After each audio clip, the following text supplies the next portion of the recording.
My task today was really to offer an overview of Hayek. He engaged with and also interrelated so many fields that to do that is a tall order. Think only of his background in economics and in law, his interest in psychology and in the connections between this and his work on the philosophy of social science. Consider also his work on political theory and its history, and also his work on the history of ideas. To work in any one of these fields with any distinction would be quite something. To work on the whole bunch of them is a real problem. Hayek's probably best known to a wider public for the revival of interest in classical liberalism, for his role in the founding of the Mont Pelerin Society, and for the impact of his writings on various politicians. Consider Winston Churchill's notorious speech, an election address, in which he suggested that after the war, Labour would need a Gestapo to implement its policies. This really seems to have backfired on him rather badly. David Stockman, Ronald Reagan's director of the Office of Budget and Management, wrote a study of Hayek's work. And as we were reminded in the Vice-Chancellor's address to us at the beginning, Margaret Thatcher was reported as saying of the Constitution of Liberty, "This is what we believe." As a young man, Hayek was interested in ideas akin to Fabian socialism. He chose at the University of Vienna to work with Wiese rather than with Ludwig von Mises on political grounds. He visited the US and got to know Mitchell, the institutionalist economist, and worked with Mitchell on Mitchell's introduction to Wiese's social economics. And Hayek found out about Mitchell's empirical approach to the study of trade cycles. This stood him in good stead on his return to Austria.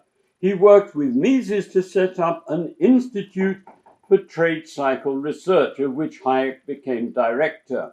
He also got to know Mises well and was impressed by Mises' book Socialism and by his criticism of socialist implicit ideas about economic calculation under socialism. Hayek became a member of Mises' private seminar, and Hayek's role in the institute took him to meetings with people from other institutes and eventually led to his being invited to lecture at the London School of Economics. Hayek didn't agree completely with Mises about the methodology of economics, economics itself, or social policy, but his encounter with Mises made a key impact on his work, notably in writings in which Hayek took further issues related to socialist calculation. Hayek's main line of argument there was that market prices played a key role in the operation of a large economy with an extended division of labor, and that they allowed imperfectly for the transmission of socially disaggregated knowledge needed for rational decision-making within an economy. One needed some way of bringing into coordination knowledge, including tacit knowledge, know-how, and so on, scattered right across an economy. And this included knowledge about tastes, about how people would behave when faced with alternatives, subjective know-how, and knowledge relating to specific circumstances in which people found themselves. It also included the plans and expectations of those taking business decisions. All this was typically not something that could be articulated and fed systematically to central decision takers, but it could be transmitted to others by way of people's actions' impact on prices, which in effect then aggregated all of this so that others could use it in their own disaggregated decision taking. Prices thus summed up all this information in broad terms and further served to guide people, such that they were given incentives to respond to others' preferences. It thus gave imperfectly indications to people as to where there was demand for their goods and services, and thus again in broad terms as to how these could be deployed in ways that were in the general interest. All this showed how a form of social cooperation could take place within a social order that allowed for individual freedom of choice. Clearly, choice of occupation is limited. I may not be able to do what I'd like to do for a living. If I'd had an invitation here to offer you a display of go-go dancing for a large fee, I might conceivably have been, but there wouldn't have been an audience for that. So, clearly, there are choices, there's guidance. And if employment wasn't available, Hayek, here differing from Mises, favoured in reasonably well-off countries welfare assistance, provided that this was supplied outside of the market rather than by way of attempts to manipulate market prices. That's to say, provided that this wasn't done in ways which were destructive of individual liberty or of the broad basis on which a market economy was operating. Mises and Hayek's arguments were directed against socialists who at that time wished to eliminate a market economy. Various responses have been offered to these arguments, but it seems to me that Hayek's arguments stand largely intact. I won't here review possible problems about them, that's for another occasion. In my view, the key question to ask is, what real-world institutions is it being proposed should replace markets? And I find quite often that criticisms are made of a market economy by people who don't actually explain, well, by what in concrete terms are we to replace it, what is going to perform the functions that are performed, albeit imperfectly, by a market economy. A second kind of argument was developed in Hayek's Road to Serfdom. I put things in this way because it seems to me that Hayek's problem situation there was different from that in the debate on economic calculation. His book was critical of then fashionable ideas about governmental planning, seen as something superimposed onto a market economy. In approaching his book, it's important to note that Hayek, like Henry Simons, and those whom Simons influenced, including Milton Friedman, was critical of laissez-faire. Their concern was to try to discover forms of governmental intervention in the economy which wouldn't undermine a market-based economy or human freedom. I'd like now to highlight three themes of many from the Road to Serfdom.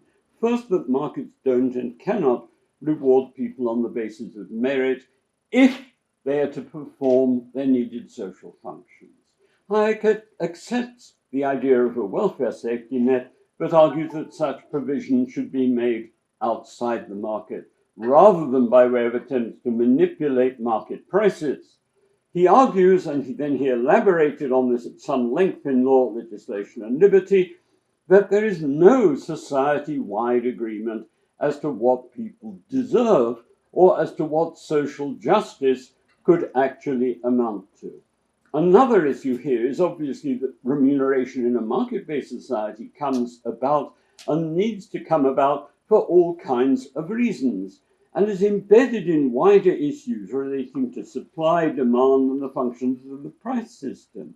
To open all this up to manipulation on the basis of ideas about merit risks disrupting this entire system and further legitimizes the political pursuit of sectional interests. After all, the train drivers are doing responsible jobs and clearly deserve almost unimaginable amounts of money. So, arguments of this kind get into the system once you move away from market-based reward. Hayek also argued that there is not just to the efficient working of the economy, but also to the progressive extension of what government starts to control. Consider the old favourite of people expressing concerns about the price of rental property, something we're going through again in Scotland. This is apt to lead to calls for rent controls, which you now got in Scotland, and this to landlords not offering properties to rent, and this in turn to demands for intervention to remedy homelessness, and so on and so on. Similarly, if wages for nurses are increased, this will have consequences for job markets in related areas.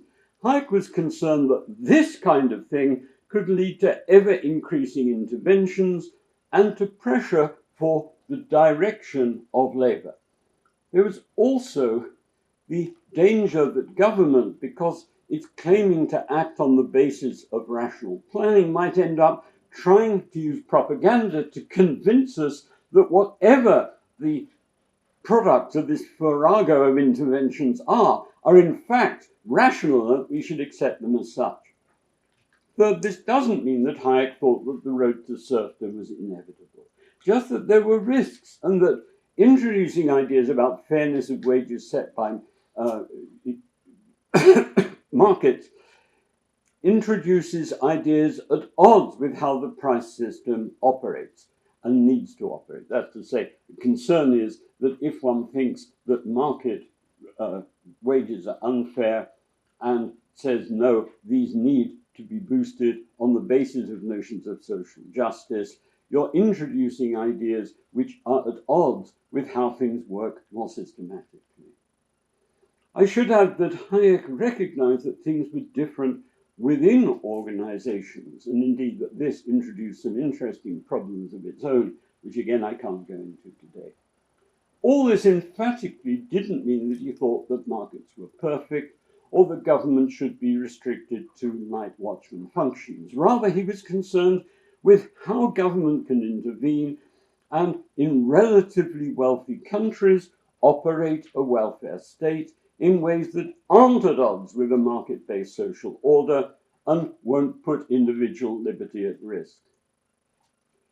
In Hayek's inaugural address at the LSE, The Trend of Economic Thinking, two issues seem to me of particular importance. First, Hayek argued that Mises' work about economic calculation, and more generally theoretical work in economics, shows that there are constraints on our ability to realize various things that we may think are desirable if we have certain institutions in place. For example, such as the price system along the lines that Hayek and Mises argued that we needed.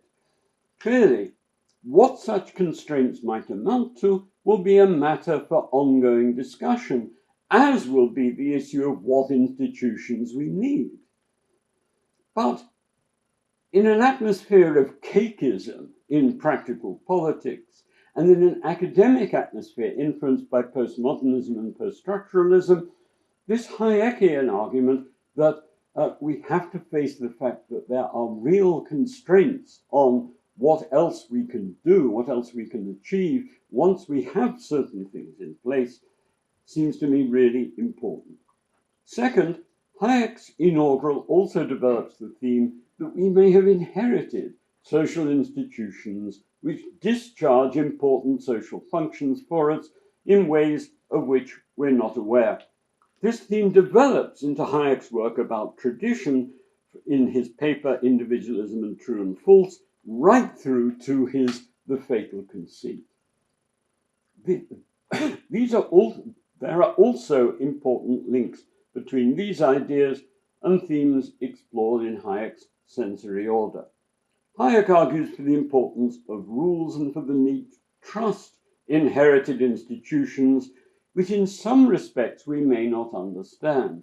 Yet he also favours the piecemeal improvement of such institutions by people who understand how they work and thus what their functions are, but also has got some feeling for what constraints things discharging those functions also exercise over us. His work on this material is complex, and there are, I think, some tensions between non-rationalistic and more rationalistic themes within it. What about Hayek's economics? One other theme worth mentioning here are the links between his arguments on socialist calculation and the social dispersal and often tacit character of knowledge and some of his work on economics. When Hayek was in Austria, he worked on capital theory of business cycles. As director of the Institute for Business Cycle Research, he met those involved with similar work, including Beveridge and Keynes. Hayek was invited by Beveridge to the LSE, so this connection with the LSE came about as a result of these meetings with Beveridge. Hayek presented his ideas about business cycles in a way which made a striking impression. Things didn't go so well when he presented much more briefly on these things in Cambridge in Britain. Hayek was subsequently invited to take up a chair at the LSE. At the LSE, Hayek became good friends with Lionel Robbins. Robbins championed ideas which contrasted strongly with Keynes's views. And Robbins was involved in controversy with Keynes on a government committee. Hayek, who had a background in the work of the Swedish economist Knut Wicksell, of which Keynes had also made use, was able to make some effective criticisms of Keynes' book, A Treatise on Money. But Keynes and his friend Sraffa took strong exception to Hayek's own technical work. It should be stressed that their argument was about rather abstruse issues in pure economic theory, rather than being directly an argument about government policy or, say, the welfare state. In the event, while Robbins was a dogged critic of Keynes and wrote a book, The Great Depression, influenced by the kind of theories that Hayek favored, Robbins eventually became a Keynesian. Hayek later came to have good personal relations with Keynes. Hayek himself got bogged down a bit in his own theoretical work, and his pure theory of capital, when it eventually came out, didn't complete the argument that he'd hoped to develop. At the LSE, those students and younger faculty members who'd been influenced by Hayek's work almost all deserted him for Keynesian approaches. Acknowledgement, however, was made to Hayek's work from this period when he was awarded the Nobel Prize in Economics in 1974. If I, as a non-economist, might venture a comment, one aspect of Hayek's earlier approach which might be worth revisiting is his stress on the significance of relative prices and the structure of capital, as opposed to treating everything as aggregates or all price rises as inflation. Consider here the rise of fuel and some food prices as a direct consequence of Putin's invasion of Ukraine and their cascading impact onto other areas. The wisdom of discussing this simply as inflation and treating it as something that must be addressed in terms of the manipulation of interest rates looks to me something that might merit examination from a Hayekian perspective, although I would say that as someone who hasn't done economics since a bit of work on economics and my BSc Econ in the 1960s, this is simply a bit of speculation. Although it is obviously just a programmatic idea which I'm suggesting might merit exploration. Be this as it may, a really important contribution was made by Hayek's work in his Economics of Knowledge and other related papers. In these, he spelled out the significance for economics generally of the social division of knowledge and other issues from the economic calculation debate. He presented this as a critique of equilibrium-based approaches. Hayek's ideas were innovative, but tend to have been pursued within economics by people taking the very kind of background approach of which he was critical, rather than following up on his own direct ideas and his competition as a discovery procedure. Next, Cambridge, Mont Pelerin, and the United States. During World War II, a reduced-size LSE moved to Cambridge. Hayek, not eligible for war service, undertook extensive teaching duties and was also editor of Economica. He had from 1940 been working on plans for a large study of what he thought were mistaken ideas about methodology and mistaken ideas about the role of reason in social policy. Of this work, only fragments were completed. On methodology, he'd earlier had been in disagreement with Beveridge and Hogben at the LSE, and he also took issue with the behaviorism favoured by Mitchell, who had come across in America. His work also included a critical study of Kant and Saint-Simon, whose approach, inspired by their own ideas about natural science and engineering, were clearly echoed by some scientists in his own day. There was also a study of resemblances between Kant and Hegel. Hayek abandoned his big project, he tells us, because he didn't have the heart for more extensive work on Hegel and Marx. However, he wrote up some of what he planned to be the final part of this work in a more accessible form, as The Road to Serfdom. This offered a polite but heart-hitting critique of planning, while also setting out briefly various themes on which he'd elaborate in his later writings. The book had a critical but respectful hearing in the UK, but was very popular in the US, especially among critics of the New Deal. One of these, Harold Lunau, headed up a foundation, the Volcker Fund, and was advised by an able libertarian, a chap called Lauren Miller. Lunau heard Hayek speak in Detroit and inquired if he'd be willing to write a version of The Road to Serfdom, specifically dealing with the US. Hayek wasn't able to do this, but he said that he'd try to find someone who might be able to do the job for him. And this eventually led to the return of Aaron Director to Chicago. Lunau also supported Hayek in other activities, including paying his salary when he moved to the Committee on Social Thought at Chicago. This was important to Hayek personally, as it enabled him to divorce and remarry, as a US salary was really needed in his judgment so that he could support both households. This was also a period during which the Mont Pelerin Society was founded. There was a complex story involved here, of which these are just brief highlights. Prior to World War II, Hayek and Robbins were in correspondence with the influential American journalist Walter Lippmann concerning some work of his in an American magazine, which took Mises and Hayek's work seriously.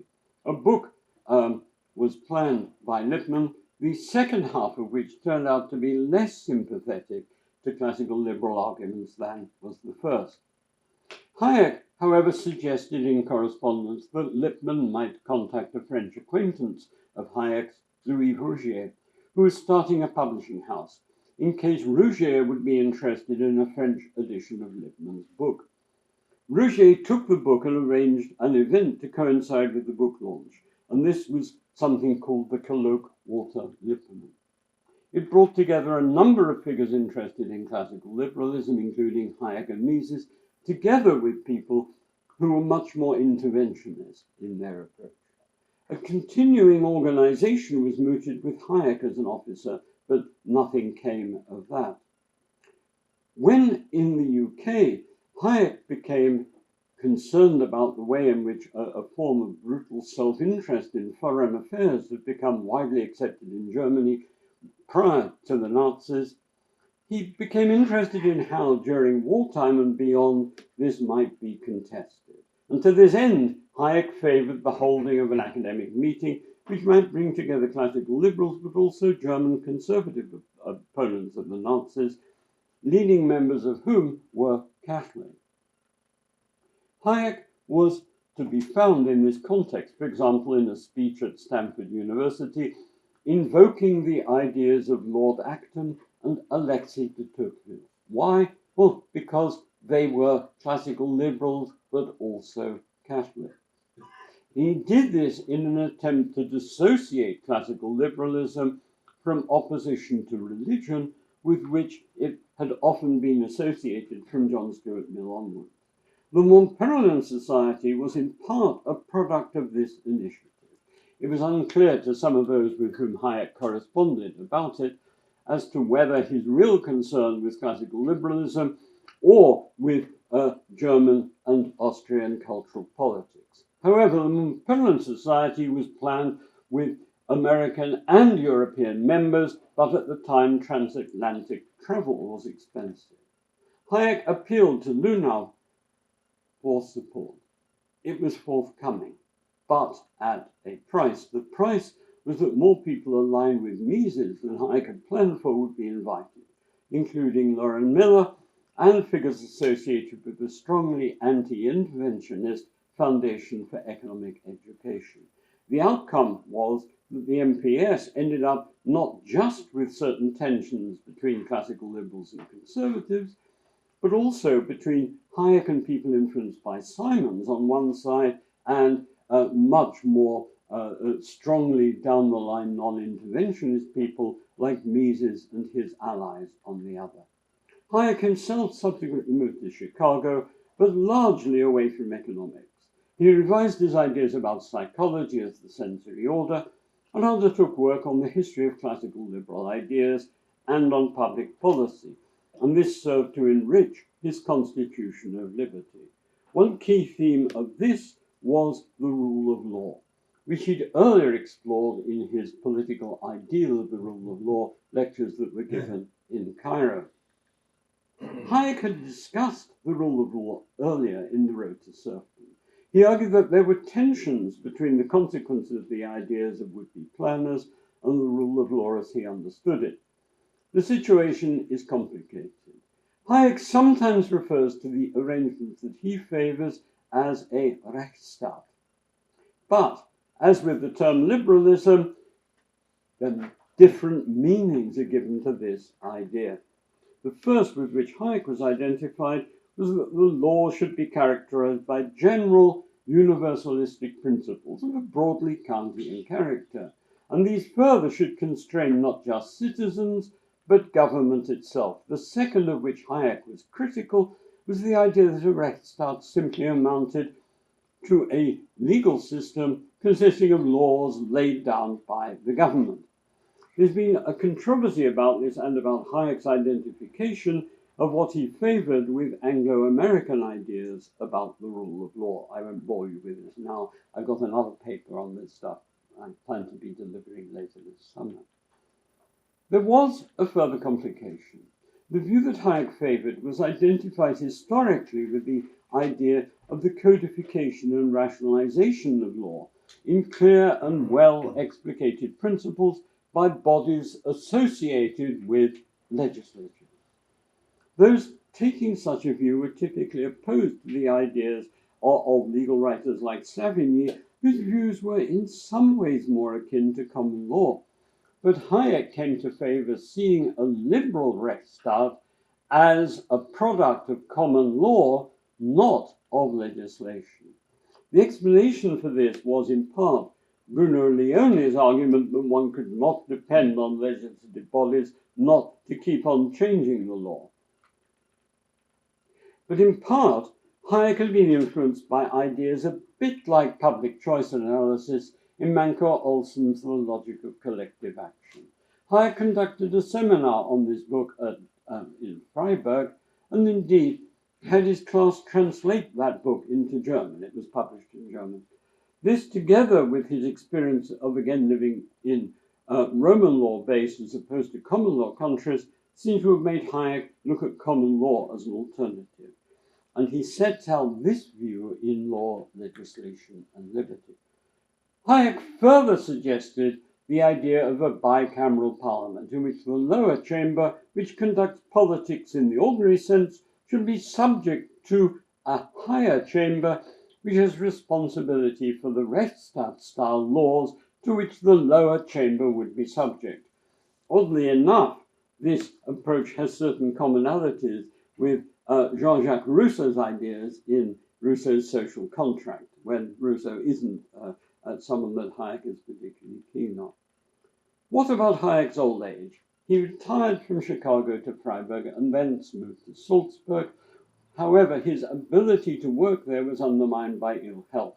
He eventually moved back to Freiburg. Hayek spent many years writing Law, Legislation and Liberty. However, in 1974, he was jointly awarded the Nobel Prize in Economics, and this, as it were, brought him back to life. He published The Denationalization of Money with the IEA and finished the final volume of Law, Legislation and Liberty, to which he appended a lecture, Three Sources of Human Values, in which he returned to the theme of the social evolution of institutions and traditions. Ideas from this were taken further in his final book, The Pretence of Knowledge. This stemmed from an idea discussed with the members of the Mont Pelerin Society of holding a big public debate with teams of debaters in Paris on the theme, was socialism a mistake? It was suggested, I don't know whether to try and keep him occupied and put him off the idea of the debate, that he might write a kind of position paper for this, and out of that, as an unintended consequence, grew his The Pretence of Knowledge. One might see Hayek in this as having returned to his earlier ideas about the abuse of reason, an interest in the evolution of customs and traditions. There's been some controversy about this work. Hayek had asked his intended biographer, Bill Bartley, to work on the manuscript. Bartley had done this for a talk of his, and Hayek frequently had native English speakers read over and work on his manuscripts before they were published. In the event, Bartley found that there were big problems about the manuscript, including severe repetition and gaps in the argument. Hayek agreed that Bartley could work on it. They expected that Hayek would work through everything with Bartley when he produced it, but Hayek became too ill to do it. In the event, Hayek recovered sufficiently to be able to read over the manuscript, but not really to work on it. He expressed concern that the style, in the end, didn't really read quite like his writing, but at the same time he indicated that it conveyed well what he wanted to say. Much more can be said about Hayek's work and about what seemed to me interesting challenges that it presents to those more sympathetic to his approach. But this is not the time to do more than express my admiration for what he's achieved and how delighted I am to be able to honour his work on an occasion such as this. Thank you very much for listening.